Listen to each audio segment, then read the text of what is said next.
கேடுகளுக்கும் சீரழிவுகளுக்கும் காரணமாக இருக்கக்கூடிய இன்னொரு பகுதி, குடும்பங்களில் அஜ்னபி மஹரமி பேணாதது. இந்த அம்சங்கள் முதலாவது புரிஞ்சு கொள்ளணும். மார்க்கத்துக்கு முரணான ஒரு தொடர்பை அங்கீகரிக்கிறது நிராகரிக்கிறது யாரோட கையில் இருக்குது? கணவனுடைய கையில் இருக்குது. மார்க்கத்துக்கு முரணான ஒரு தொடர்பை ஒருவர் அங்கீகரித்தால் அவர் தையூஸ், அதாவது தமிழ்ல சொன்னா மானம் கெட்டவர். மானம் கெட்டவர். அவர் சொர்க்கம் நுழைய மாட்டார் ரசூலுல்லாஹ் சொன்னாங்க. அவர் சொர்க்கம் நுழைய மாட்டார். சொர்க்கம் நுழைய மாட்டார் என்பது நரகம் நுழைவார் என்பதை விட ஒரு பலமான வசனம், ஒரு பலமான வசனம். நரகம் நுழைவார் என்ற வார்த்தை ஒரு ஹுலூத சொல்லல, அதாவது நிரந்தரம் என்ற மாதிரியான ஒரு கருத்து அது தரல. இது ஒரு ஈஹா இருக்கு, இதுல ஒரு இடை கருத்து இருக்குது. ஒருவேளை நிரந்தரமோ அப்படின்ற மாதிரியான ஒரு கருத்து இதுல என்ன செய்து இருக்குது, அப்படி இல்லாது விட்டாலும். எனவே அன்புள்ள சகோதரர், முதலாவது நம்ம புரிஞ்சுக்கொள்ளணும், இது முழு பொறுப்பும் யாருடைய கையில் இருக்குது? இவருடைய கையில் இருக்குது. இதுலையும் நீங்க பாத்தீங்கன்னு சொன்னா, பிராங்காக சொல்வதாக இருந்தால், கணவன் எப்பையும் அஜ்னபி மஹரமி பேணுறதுக்கு ரெடி இல்லை. நிறைய குடும்பங்கள்ல மனைவிக்கு சட்டம் போடுறது. இவர் நான் ஆம்பளை, அது எப்படி நான் பல பேரை சந்திக்க வேண்டிக்குது, போக வேண்டிக்குது, வர வேண்டியிருக்குது, இப்படி பல விஷயங்கள் எனக்கு இருக்குது. ஆனா நீ கவனமா இருக்கணும். இதுதான் பேச்சு. இதுவும் 90% இப்படித்தான். அஜ்னபி ஹராம் மஹரம் என்ற பேண வேண்டும் என்ற ஒரு அம்சம் இருந்தால் நாம ரெண்டு பேரும் சேர்ந்து என்ன செய்வோம்? இவைகளை பேணிக்கொள்ள வேண்டும் என்ற எண்ணத்துக்கு தானே வரணும். ஆனால் நிறைய பேருடைய நிலைமை பார்த்தீங்கன்னா, நான் சமூகத்தில் பழகிறவேன், நான் அவங்கள சின்னத்திலிருந்தே இப்படித்தான் வளர்ந்திக்கிறேன், அவங்களோட தாத்தா தங்கச்சி மாதிரி தான் வளர்ந்திக்கிறேன். நான் எப்படி அதை தவிர்க்கிறது? அவங்க தவிர்க்கணும். யாரு? கணவனுக்கு கட்டுப்படணும். கணவனுக்கு கட்டுப்பட வேண்டும். ரெண்டு பேரும் சேர்ந்து தவிர்க்கக்கூடிய ஒரு இடத்துக்கு வந்தால், இரண்டு பேரும் இதுல என்ன நடக்குதுன்னா, இதன் காரணமாக நீ விடாத வரைக்கும் நான் விட மாட்டேன்னு நிற்கிறாங்க. இதான் இது. நீ விடாத வரைக்கும் இந்த மாதிரியான இதுகளை நான் என்ன செய்ய மாட்டேன், உனக்கும் தம்பி மாறினா எனக்கும் தம்பி மாறி தான், அப்படி என்ற லெவலில் ஒரு போட்டி பொறாமைகளோடு இந்த அம்சம் போய்கொண்டிருப்பதை பார்க்கிறோம். அன்புள்ள சகோதரர்களே, இந்த செய்தி அதாவது நான் சொல்லி இருக்கக்கூடிய ஒரு செய்தி தான். அதாவது அஸ்மா ரலியல்லாஹு அன்ஹா அவர்கள் ஜுபைர் இப்னு அவ்வாமுடைய மனைவி. அவர்கள் ஒரு 2-3 கிலோமீட்டர் தூரத்தில் இருந்து வீட்டுக்காக பொருள்களை கொண்டு வர, அந்த குதிரைக்காக உணவை கொண்டு வருகின்ற அந்த நேரத்தில் ரசூலுல்லாஹி ஸல்லல்லாஹு அலைஹி வஸல்லம் அவர்களை கண்டு அந்த ஒட்டகத்தை பணிக்கிறாங்க. ஒட்டகத்தை பணிச்சு ஏறுறதுக்காக பணிக்கிறாங்க. ரசூலுல்லாஹ் எதுவும் பேசல. அவங்க அஜ்னபி தான், ஆனால் தங்களுடைய மதினி, அதாவது ஆயிஷா ரலியல்லாஹுடைய தாத்தா. ரசூல் ஸல்லல்லாஹு அலைஹி வஸல்லம் அப்படி பணிச்சது எதுக்கென்று அஸ்மா ரலியல்லாஹுக்கு தெரியும். என்றாலும் அஸ்மா ரலியல்லாஹு அப்படி அமைதியாவே நிற்கிறாங்க, ஏறல. ரசூலுல்லாஹ் எழுப்பிட்டு என்ன செஞ்சிட்டாங்க? போயிட்டாங்க. அஸ்மா ரலியல்லாஹு வீட்டுக்கு ஜுபைர் இப்னு அவ்வாம்கிட்ட சொல்றாங்க, இப்படித்தான் ரசூலுல்லாஹி ஸல்லல்லாஹு அலைஹி வஸல்லம் என்னைய கண்டு 2-3 கிலோமீட்டருக்கு தூரத்தில் பணிச்சாங்க. பணிச்ச அர்த்தம் என்ன? ஏறி வரலாம்ன்றதுனால தான் என்ன செஞ்சாங்க? பணிச்சாங்க. அதுவும் ஒரு கெப்புள்ள மாதிரியான ஒரு, நம்ம திருவிழா போறோமே அது மாதிரி இடம் உள்ளதான் ஒட்டகம். ஆனா நான் ஏறல. ஏன் தெரியுமா? ஃபஸ்தஹியைது அன் அஸீர மஅர் ரிஜால். நான் ஆண்களோடு போக வெட்கப்பட்டேன், ஆண்களோடு பயணம் செய்ய வெட்கப்பட்டேன். ஃபஸ்தஹியைது அன் அஸீர மஅர் ரிஜால். ஆம்பளைகளோடு போக வெட்கப்பட்டேன். யார் ஆம்பளைகள்? ரசூலுல்லாஹி ஸல்லல்லாஹு அலைஹி வஸல்லம், அபூபக்கர், இன்னும் போன்ற நபித்தோழர்கள் கொஞ்சம் பேர் வந்துட்டீங்கிறாங்க. இவர்களோடு பயணம் செய்ய நான் வெட்கப்பட்டேன் அப்படின்றாங்க. மோசம் கெட்டது அப்படி அல்ல, அவன் ஆம்பளைகளோடு எப்படி நம்ம பிரயாணம் செய்து நான் வெட்கப்பட்டேன் என்று அஸ்மா ரலியல்லாஹு அன்ஹா அவர்கள் சொல்கிறார். இத்தனைக்கும் வீரமான தைரியமான பெண்மணி அஸ்மா ரலியல்லாஹு அன்ஹா. தூரத்தில் இருந்து 3-4 கிலோமீட்டர் போய் இந்த விதைகள்லாம் எடுத்துட்டு வராங்க. தனியா போவேன், தனியா வருவேன் பிரயாண எல்லைக்குள்ள. ஆம்பளைகளோட போக மாட்டேன். யார் ஆம்பளைகள்? ரசூலுல்லாஹி ஸல்லல்லாஹு அலைஹி வஸல்லம், இது போன்ற பெரிய பெரிய நல்ல மக்கள் அந்த இருக்கிற இடத்த போக மாட்டேன்றாங்க. இன்றைக்கு நிலைமை நீங்க நினைச்சு பாருங்க பாப்போம். இந்த வெட்கத்துடைய ஒரு பகுதி இன்றைக்கு சமுதாயத்தில் நிற்கிதான் பாருங்க. அதற்கான வழிவகைகளையும் ஆதாரங்களையும் தேடிக்கொள்கிறார்களே தவிர, வகர்ன ஃபீ புயூத்திகுன்ன, உங்கள் வீடுகளிலே நீங்கள் தரித்திருங்கள், வலா தபர்ரஜ்ன தபர்ருஜல் ஜாஹிலியத்தில் ஊலா, ஆரம்ப கால ஜாஹிலிய காலத்தில் நீங்கள் அலங்கரித்து வெளிச்செல்லந்தது போல என்ன செய்ய வேண்டாம், செல்ல வேண்டாம். எப்படி ரசூலுல்லாஹ்வோட காலத்தில் அது பார்க்கப்பட்டுச்சுன்னு சொன்னால், ரசூலுல்லாஹ்வோட காலத்தில் உமர் ரலியல்லாஹு அன்ஹு அவர்கள் நின்றுக்கிறாங்க. அதாவது சௌதா ரலியல்லாஹு அன்ஹு போறாங்க நைட்டுக்கு டொய்லெட் போவதற்காக போறாங்க. நைட்டுக்கு தான் அவங்க என்ன செய்வாங்க, வெளிக்கிளம்பி தூரத்துக்கு போவாங்க. அன்றைக்கு வீடுகளுக்கு பக்கத்தில் டொய்லெட் இல்லை. உமர் ரலியல்லாஹு அவங்களுக்கு வெளியே போகக்கூடாது, ரசூலுல்லாஹ் மனைவிமார் என்ன செய்யக்கூடாது, வெளியே போகக்கூடாது என்ற மாதிரியான ஒரு இதில் இருந்தாங்க. ஹிஜாபுடைய வசனங்கள்லாம் இறங்கின பின்னால இரவுல இப்படி போறாங்க. உமர்லாங்க என்ன செய்யறாங்க, முழுமையா கவர் பண்ணிக்கிட்டு போறாங்க. உமர்லாங்க சொல்றாங்க, அது அரஃப்னாக்கையா சௌதானாங்க, சௌதாவே நீங்க தான் போறீங்கன்றது எங்களுக்கு தெரியுமாண்ணாங்க. எப்படி சொன்னாங்க, நீங்க தான் போறீங்கன்றது எங்களுக்கு தெரியுமாண்ணாங்க. அப்படின்னா என்ன, ரசூலுல்லாஹ்வோட மனைவியத்தர் போறாங்கன்றது யாரும் பார்த்தா என்ன செய்யலாம், தெரிஞ்சு கொள்ளலாம், நீங்க போகக்கூடாது என்ற மாதிரி சொல்றாங்க. சௌதாரெல்லாம் கோபத்தோட திரும்பிட்டாங்க ரசூலுல்லாஹ்கிட்ட. ரசூலுல்லாஹ்கிட்ட வந்து அல்லாஹ்வின் தூதரே, ரசூலுல்லாஹ் சாப்பிட்டு கண்டிக்கிறாங்க, நான் இப்படி வெளியே போனேன், உமர் இப்படி சொல்றாரு அப்படின்னு. உமர் ஏன் சொன்னார்ன்றது ரசூலுல்லாஹ் விளங்கி வச்சுக்கிறாங்க. ரசூலுல்லாஹ் சொல்றாங்க, இன்னஹு கத் உதின அன் தஹ்ருஜ்ன லிஹாஜத்திகுன்ன, உங்களோட தேவைகளுக்காக வெளியே போவது உங்களுக்கு என்ன அனுமதிக்கப்பட்டுள்ளது என்று சொன்னாங்க. எந்த லிமிட்ல வந்து இந்த அனுமதி கிடைக்குது பாருங்க.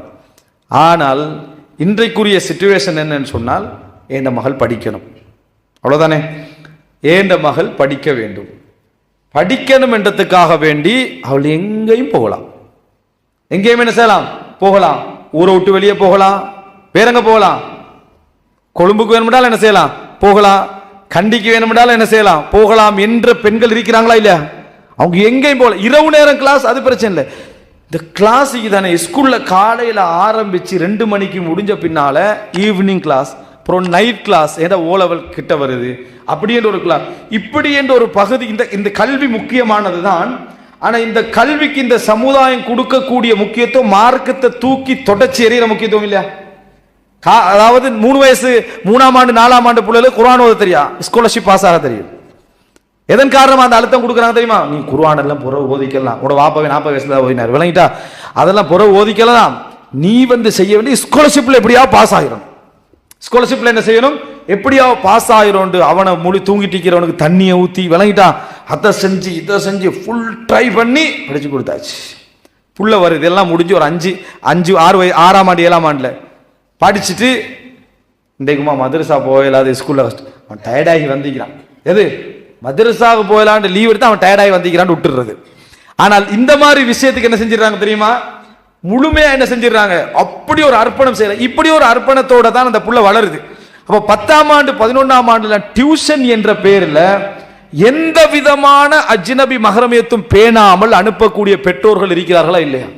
விளைவு என்ன தெரியுமா, விளைவு என்ன, ஒழுக்கங்கெட்ட வாழ்க்கை. படிப்பு பிழை இல்ல, படிக்க வேண்டும், அதுக்குரிய எல்லைகளோடு ஊர்கள்ல படிக்கணும், அவங்களோட ஊர்ல கட்டுப்பாடு. இரவு கிளாஸ் இருக்கவே கூடாது, மார்க்க ரீதியாக அதுக்கு எந்த விதமான அனுமதியும் கிடையாது. மகரிபுக்கு போற ஒரு கிளாஸ் உண்டு, டியூஷன் உண்டு வைக்கிறவர், ஆண்களும் பெண்களும் கலந்திருக்கக்கூடிய மாதிரி இடம் வைங்க. ஆண்களும் பெண்களும் கலந்துனா என்ன, இப்ப இங்க இருக்கிறீங்க நீங்க, ஆண்களும் இங்க எல்லாம் குடும்பத்து பொறுப்பாளர்கள் தான் இருப்பீங்க. யார் இருப்பீங்க, நானா இருப்பாரு, தம்பி இருப்பாரு, வாப்பா இருப்பாரு. அங்க யாரும் இல்ல, யாரையும் சந்தேகப்பட சொல்லல, சந்தேகப்படுற நிலைமைக்கு ஆக்க வேண்டிய அவசியம் இல்லை. நம்ம எங்கிருந்து உருவாகின இந்த கிளாஸ் எல்லாம், இரவு கிளாஸ் என்றது அப்படி என்ன முக்கியத்துவம் இந்த கல்வியில வந்துட்டு செய்யறோமா இல்லையா. நமக்கு அஜ்னபி மஹரம் என்ற தேவையே இல்லை என்ற இடத்துக்கு நம்ம வந்துட்டு, அதெல்லாம் ஒரு சப்ஜெக்டே இல்லை. ஏண்ட புள்ள ஒழுக்கமானவள், அவள் எங்க போனாலும் ஒழுங்கா வந்துருவாள் அப்படி நம்பிக்கை.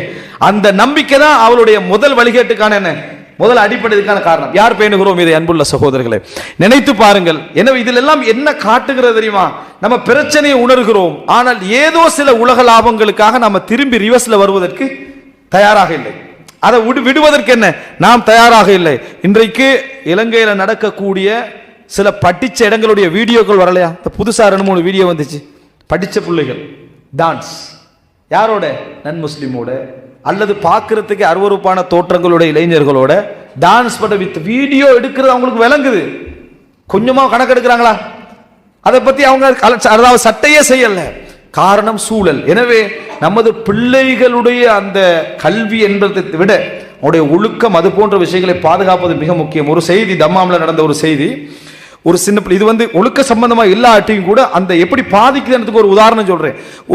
அதாவது ஒரு 8ஆம் ஆண்டு அல்லது 7ஆம் ஆண்டு லெவலில் படிக்கக்கூடிய ஒரு பொடியன் ஸ்போர்ட்ஸ்ல கொஞ்சம் ஆர்வமாயிக்கிறான். இதன் காரணமாக அவங்களுடைய ரிசல்ட் என்ன செய்யுது, ஒரு டைம் குறையுது, 1ஆவது வர வேண்டிய ஒரு 5ஆவது வந்துட்டான். அந்த டீச்சரும் பிள்ளையுடைய ஸ்போர்ட்ஸ் விஷயத்துல கொஞ்சம் கவனம் எடுக்கிறான், படிப்போட சேர்த்து நல்லா ஸ்போர்ட்ஸ்ல ஈடுபடுறான்னு கவனம் எடுக்கிறான். அப்ப இந்த டீச்சர் தான் இந்த புள்ள வந்து ஸ்போர்ட்ஸ்ல குறையறதுக்கு என்ன, இந்த மார்க்ஸ்ல குறையறதுக்கு காரணம் ஒரு வெறியோட வாப்பா அம்மா புள்ளைய எழுத்துக்கன்னா அந்த டீச்சர் வீட்டுக்கும் ஸ்கூலுக்கு எங்கேயோ போறாங்க. இந்த டீச்சர் தான் இந்த புள்ளையோட படிப்பை கெடுத்துக்கிறா. விளையாட்டு என்று சொல்லி கூட்டிட்டு போயிட்டாங்க. புள்ள ஒரு பயங்கர பாப்பா உம்மோட அந்த அதிகாரத்துக்கு ஏற்பதானே புள்ளையோட பயம் இருக்கும். அந்த ஒரு பயத்தோட புள்ளையும் போகுது. அதீத கவனத்தை பாருங்க. போய் கீழே டீச்சரோட சண்டை, 6 மார்க்கு சண்டை.